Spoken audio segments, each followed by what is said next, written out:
Microphones are there. There, the microphone's on and the sound is on, and maybe this is, you never know where this is going. It's out in the atmosphere. It could go anywhere. And welcome once again to The Link Online.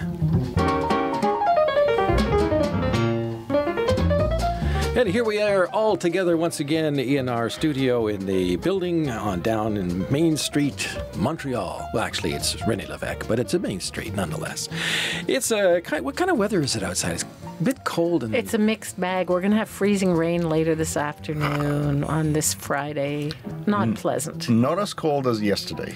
That's true. That's good. We've had a bit of Arctic air sweeping down all the way south here to Montreal. In fact, it's gone a bit farther too, I think, south.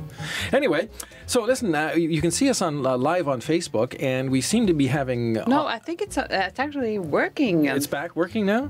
Because it's kind of been on and off. So close to work. It's close to working. It's close to working. Yeah, very close to working. So you might be able to see us on Facebook. You can see us on the RCI website, and also on YouTube. It's actually working. Oh, right? So there we are. The show is called? Can we wave to ourselves? No, we said that. We said it's the Link Online at the beginning. Welcome to the Link Online. Okay, we're confused. All right. But we do have, as always, we have a very interesting show for you. If not entertaining, certainly informative. And Lynn, you have one of those informative subjects. Oh, yes. I'll tell you why a former privacy commissioner quit a project to build a smart city inside the city of Toronto. Levon, an international kerfuffle? Yes, I'll talk about these growing tensions between Canada and China. And Marie-Claude, as always, something tasty. Yes, I had food for you. So, potato latkes. Oh, boy. Specialty for Hanukkah. Exactly. And I'll be talking about the UN Pact on Migrants that Canada has signed, not without some controversy. Those are some of the subjects coming up today on The Link Online. All right, this is sort of breaking news in a way. Canadian officials have just announced that Canada's ambassador in China, John McCallum, was finally allowed to meet with a jailed former Canadian diplomat, Michael Kovrig, who was arrested by Chinese security officials in Beijing on Monday, but Canadian officials were allowed consular access to him only on Friday. Canada is also pushing to be granted consular access to the second Canadian who was arrested in China. His name is Michael Spavor. Chinese officials say these two Canadians are being investigated for endangering China's national security.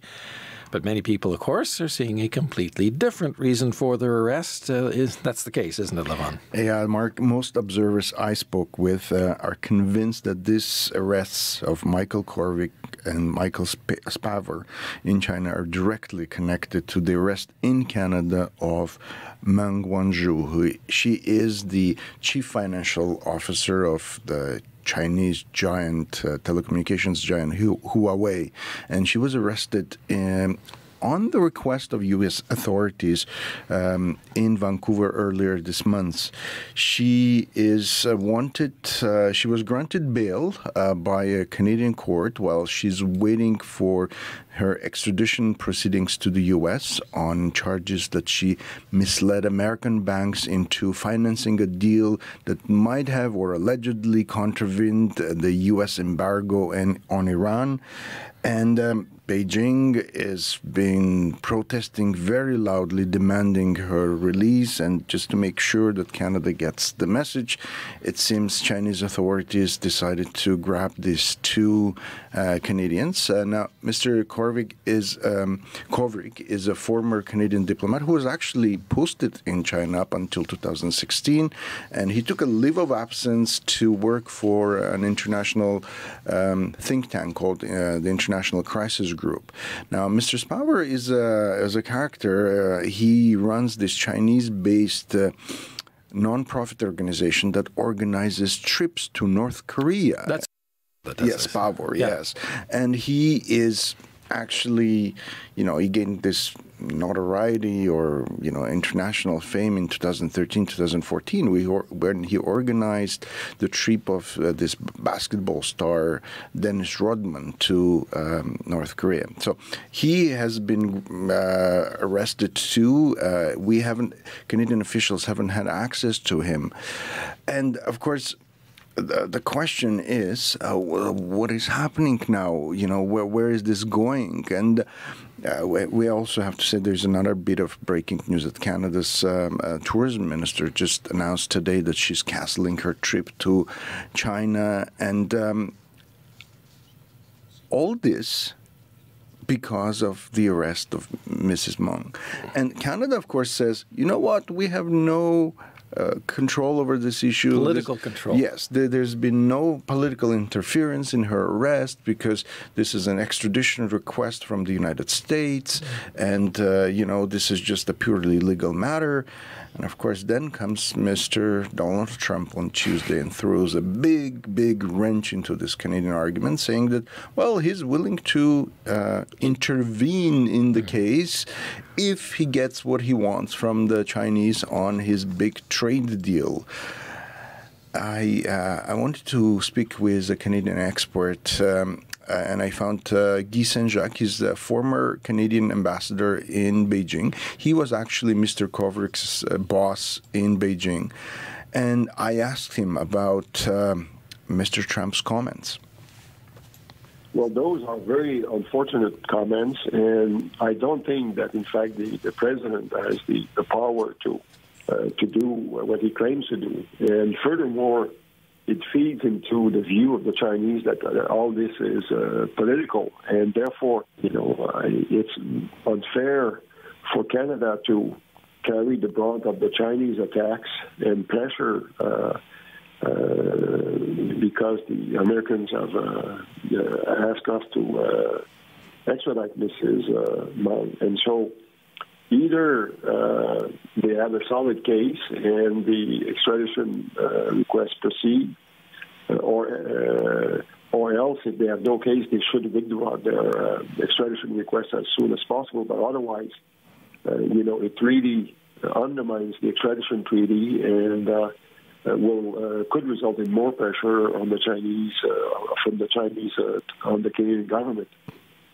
Speaking of the Canadian government, if you were advising the Prime Minister, the Minister of Foreign Affairs today, what would you advise to be the next steps?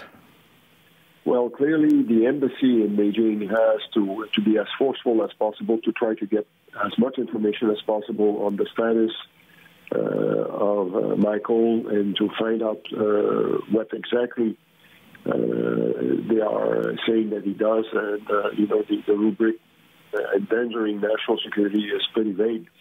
But also, I think that the Chinese ambassador in Ottawa should be called in and be given the same message. And on top of that, I think on both sides, we have to impress on the Chinese that they are undermining the bilateral relationship, that in fact this will create long-term damage, and that we have to find ways to lower the temperature, and China should stop these kind of measures. But I'm not confident that this will they will agree to that, because for them, Huawei is a flagship company.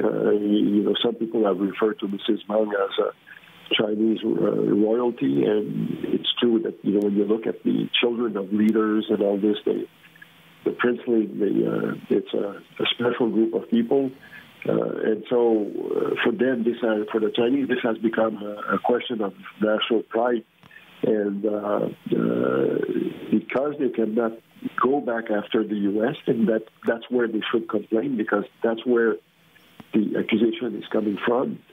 They are kicking us, and we are collateral damage of this fight between the two giants. And that was an excerpt of my conversation with Jacques. He was Canada's ambassador in China from 2012 to 2016, and he was Michael Kovrik's boss when he was also working in China. It's interesting because earlier I had spoken with another expert on the matter, Charles Burton, and he is also a former diplomat and university professor, very, very knowledgeable on the subject. And I asked him this question about the separation of politics and law, which is very clear in Canada, as the Prime Minister and other officials insist. And I said, do the Chinese understand that? And he said, we tried for years, all the time. We keep trying to get this point across to them, but because of their system that they were brought up in, they cannot possibly fathom that politics doesn't have a rule over law. And of course, then we get President Trump who doesn't understand that either. It's very interesting. It's very interesting for these countries where in the Russian language there's this term there's called telephone justice. It means that any official could pick up a phone and call a judge and get basically the decision that he or she wants. So, and they don't understand that this system doesn't work in Canada. The Canadian Prime Minister cannot call an RCMP official or a judge and say, nobody, in fact, no politician can call any. There's such a strict divide and separation. You get into terrible trouble if you're a politician and you happen to call a judge or a police officer. There is some matter of discretion. So there was a briefing that the Canadian officials organized for journalists, and they explained that at the end of this extradition procedure, the final decision whether to extradite Ms. Meng to U.S. or not is made by the Justice Minister. So, but this means that they have to go through the process. They cannot shortcut it. Or the U.S. just withdraws the extradition request. Once they do it, then she's free to leave Canada because Canada is basically acting on behalf of the United States here. Well, because we have an extradition, we have a legal obligation by these extradition treaties to do what the other country asks of us. She has broken no Canadian law as far as we know, and it's not illegal in Canada. Well, the other interesting thing, of course, Huawei is under a lot of suspicion for espionage activities. Nothing's really been proven, but a lot of the democracies in the West are saying, we don't want Huawei equipment because we can't trust it.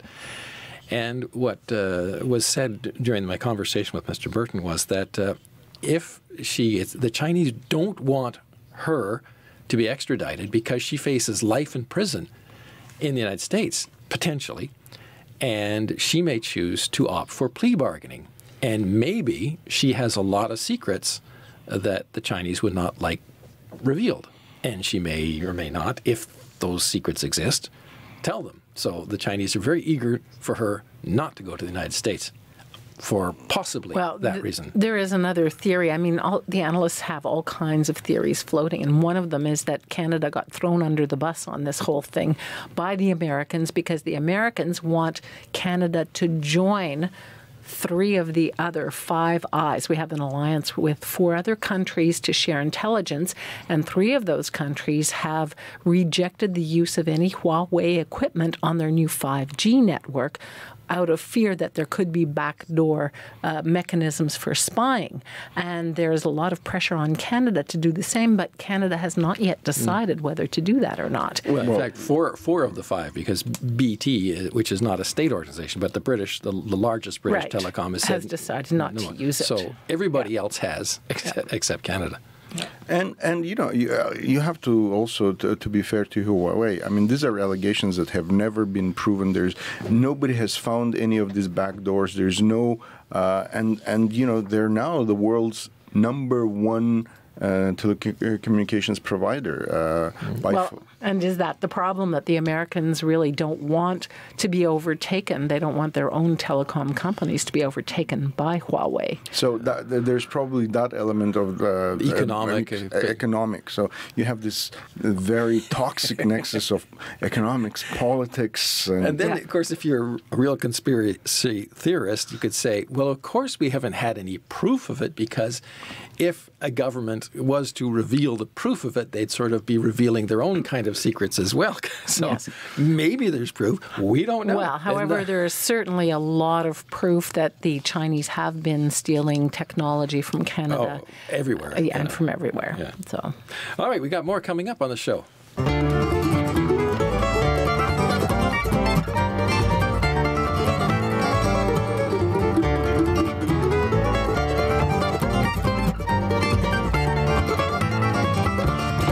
Well, this next item ties right into what we've been talking about in terms of internet and interconnectivity and espionage and who knows what's going on where, when, and what you're doing and where you're going and sort of so forth. And this is because of a project planned to build a city of the future in Toronto with all kinds of interconnected special features for streets, buildings, transportation.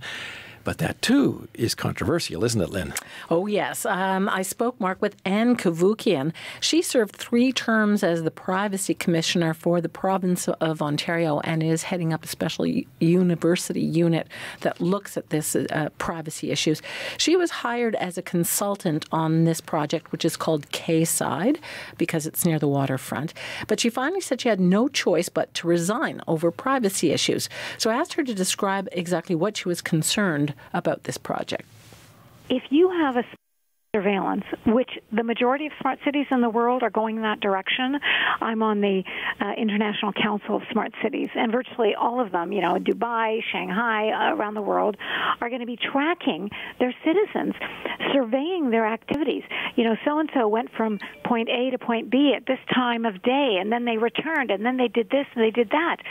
We don't want a surveillance society, which would be invoked by a smart city here in Toronto. So that's why we don't want our privacy impacted in any way. You cannot collect the data in personally identifiable form that links whatever activities you're doing with you, with an identifiable individual. Those are the risks. We don't want tracking and surveillance. We want our freedom, and that's what is at risk. Do you think people are aware of the implications? I think it's just starting. It takes a long time to get a handle on this, and certainly at a number of the public meetings that have been convened by Sidewalk Labs, there's been a lot of resistance to what's being proposed, and I think part of it is, in the past, it was that they lacked the understanding that privacy will be fully protected by design up front. Unfortunately, now with the creation of the Civic Data Trust, I can no longer give that assurance. I can't guarantee. In fact, I would argue it's going to be the opposite, because once you remove the requirement to protect personal data by de-identifying it at source, you're going to have companies collecting the data in personally identifiable form, because personal information is a treasure trove. Everybody wants to target to individuals in a particular area, and the more they know about you and your activities, the better they are at targeting your interests. So that was my concern.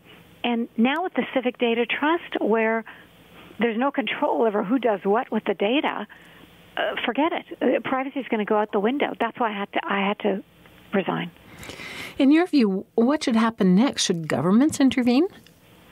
Now, here's the good news. Waterfront Toronto, which is the convening body for this, they have been in touch with me several times since my resignation. They've been very supportive of my view. In fact, the last meeting I just had with them last week said that they fully supported de-identifying data at source, and they're going to move on this. Because when I resigned, I said, look, what has to happen now is Waterfront Toronto has to lay down the law for all parties who are going to be involved in this Civic Data Trust and say to all players, you must de-identify data at source, full stop. That's how you get to play in this arena. If you are not going to agree to doing that up front, then you're not part of our group. You can't participate in this smart city.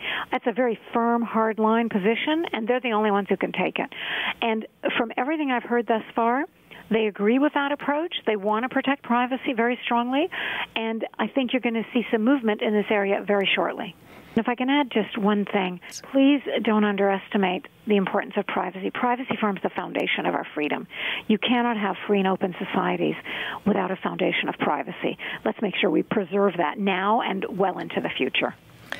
And you can hear the whole interview with former Ontario Commissioner Anne Kavoukian on our website at rcinet.ca.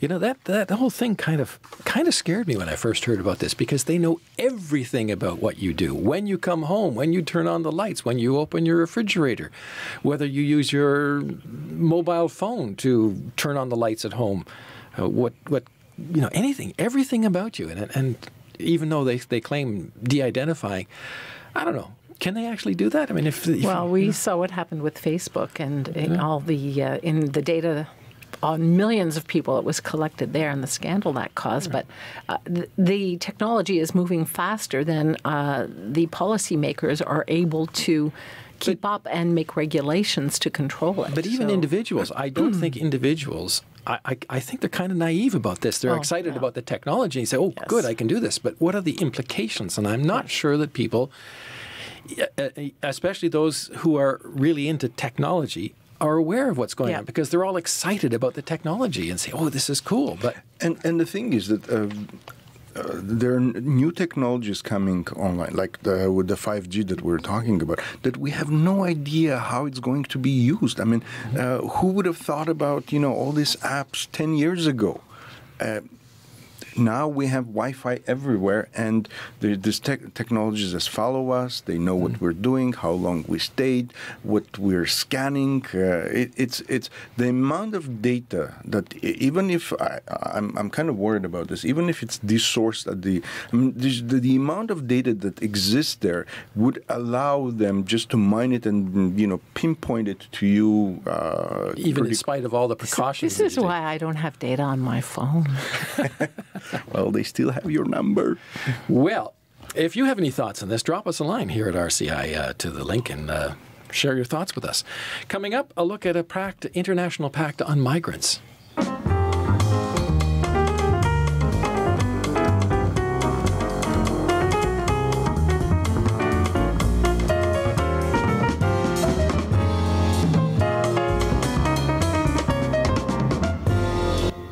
Well, that's kind of a cool bit of music there, and that's new. Chantal, thank you very much for that. That's I like that. All right, we have had, of course, in the news recently, lots and lots of mass migrations of people, and sometimes it's because of conflicts in the country, sometimes it's because of economic problems, sometimes environmental, natural disasters, this kind of thing.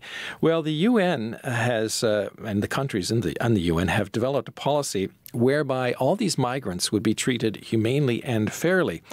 Now, Canada was among the majority of countries that signed the pact this week, but several important democracies have not, and they had expressed concern over how this pact might affect their sovereign authority over borders. Now, I spoke with Aurel Brown. He's a professor of international relations and political science at the University of Toronto. He's also an associate of the Davis Center at Harvard University in the U.S., and in this excerpt of our conversation, he begins with a brief explanation of the reasoning for the International Pact on Migrants, but also some concerns. It is an attempt to help migrants. It is a noble cause. It is well-intentioned. But when we look at the script, when we look at what is being said, especially things such as Objective 17 of the Pact, then many people who are committed to civil liberties, who are committed to the well-being of immigrants, find this to be very difficult in terms of the way it opens up negative possibilities, the use of Orwellian language, the kind of stealth restriction that there may be. And as I noted, this is why several democracies already are voicing tremendous concern. And in Canada, we seem to be rushing forward on this without a proper parliamentary debate. Professor Brown, you mentioned Objective 17 and Orwellian in the same sentence. Just explain what that means. Well, the way the language is used, the lack of a distinction between legal and illegal migrants, that is, those who have a cause to come in, those who have been vetted, those who are acceptable to the home state, and other immigrants. In Objective 17, that is not made clear. It talks about withdrawing funds, supporting media that is accused, that is viewed as engaging in racism or racist objectives, and the definition is not entirely clear, and who's going to make those decisions. And we have seen how many governments have used that kind of language to restrict freedom of the press, whether it is places like Russia or Iran and others. And we therefore open up the possibility of a kind of stealth censorship. We want to protect the dignity and the well-being of people, but we also democracy without freedom of the press, without freedom of speech, cannot function. What kind of effect would this have on Canada? We know that the right to leave a country is a fundamental right.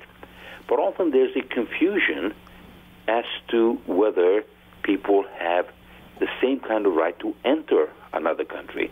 And that is not the case in international law. That is, a country like Canada has a right to decide who comes into our country. And we differentiate between legal and illegal immigrants. This non-binding pact does not make that distinction clear. On the contrary, it seems to confuse legal migrants with illegal migrants. Professor Brown, in light of criticism, proponents of this pact say, yes, but it's not binding. And if it's not binding, what's the point? It creates a kind of conditioning. It creates a power of moral suasion. We know that, for example, on all sorts of things related to climate, related to other issues, non-binding resolutions nonetheless have an impact. They can be used to persuade. They can be employed also to coerce. And that's the danger. And that of my conversation with Aurel Braun, Professor of International Relations and Political Science at the University of Toronto and Associate of the Davis Center at Harvard University in the U.S. And, of course, the full interview, very interesting as well, on our website in the highlights section. Now, it's the turn of Marie-Claude. And Marie-Claude, you have not... We should first of all talk about the app. Just briefly talk about the RCI app. Yes, well, people have been... Yes, people have been downloading, being very busy downloading our app on their phone ever since we announced it a few weeks ago. So go to your phone, your smartphone, and you can go to your Google Play or Apple Store, and it's very easy to find Radio-Canada International app, and you can read our content in 5 different languages, and you pick the language you prefer. And that's it. And it's very easy to access our news, and the visual is beautiful. And so we encourage you to do so. Go to the website, look for the RCI app. Yes. Download the app, and as you say, it's in any one of 5, count them, 5 languages. Yeah, if you go on our website, there's a little banner on the side bar, and you'll see that you can just click on it, and it's going to show you the way to downloading our app on your smartphone. All right, well, now we come to what we love at this portion of the program. It's Marie-Claude Food and Drink Hour. Yes. And we have so Monday was the last day of Hanukkah. And what's the best Hanukkah food? It's potato latkes, which you eat, as you said, either with tomato sauce or, sour yogurt cream. Or Sour cream is very popular. And we have to say that Montreal has and also Canada. Does it go with has eggnog? A very large... and Mark is serving eggnog with rum in it. So here we go. Very large We're Jewish population. We probably should tell our listeners who might not be familiar with Hanukkah that it's a Jewish holiday. Festival, yes. Exactly. Yes. So now we're having two different traditions here. We have the Jewish tradition, the latkes, and the Christmas eggnog. Western Christmas. And they often coincide in dates. Yeah. Yes. So I actually often served latkes during the holiday Christmas season holiday? at home too. So this is really cool. So it's my friend Marcy Slapkov who showed me how to make those beautiful. So this is you made this, eh? I made this with Marcy, yeah. So let me just play that video for you. Yum, yum, yum. And there's no sound, but it's okay. It doesn't really matter. So basically you grate... there should be sound. Okay. Basically you grate the potatoes, you mix them with eggs, and you fry them. Flour, too. Flour, of course, yeah, and baking powder. That's basically it. So Marcy is telling us that it's her grandmother's recipe. Her grandmother came from Hungary and moved to the United States. And is this? Well, Mark is well, I'm just Mark is hogging the food. No, it came over here by mistake. So here we go. Here she is grating the onion, which is really annoying to do, but it's worth it because then you have the perfect consistency. Now she's. There are onions in this soup? Well, Yes, there's onions too. I thought it was just. And don't we have to say goodbye. Don't use the Cuisinart because it's not the right. Look at that, they're frying. Isn't that cool? Why don't use the Cuisinart? For Wrong Lynn, texture. for Lynn and Lavon and Marie-Claude and Chantal Sensor and Pierre Dutil in the background, I'm Mark Montgomery. Take care until next time. We're going to keep eating some of this. Yum. They look delicious. Oh, what happened? Is that it? The picture disappeared. We still have the food, though. What?